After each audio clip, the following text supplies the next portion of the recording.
Issue of ASU is overflogged. The government is wrong.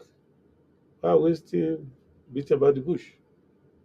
The government is a bully, just bullying ASU for nothing. And using the students as a ransom. It's the fault of the government. The money is there. Just give it to ASU. Let them do the work.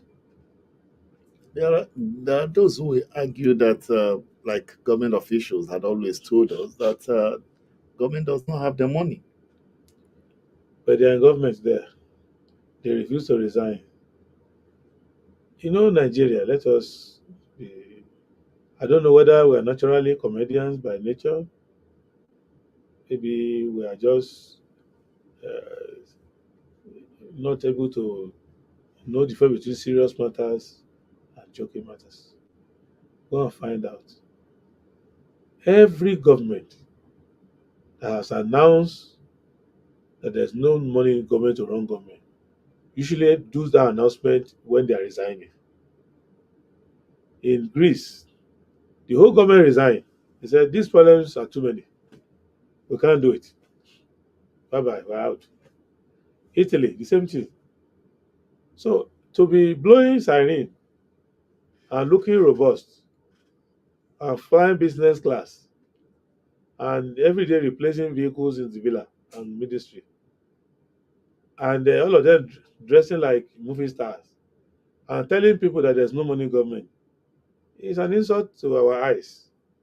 Even if we don't respect our brain anymore, but we have eyes to see the money as we are spending it.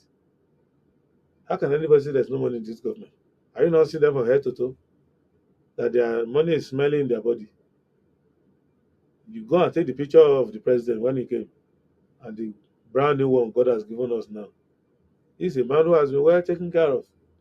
Take the vice president when he was campaigning. He looked like a teacher. Now he looks like a man who discovered oil well. So then take it down the line.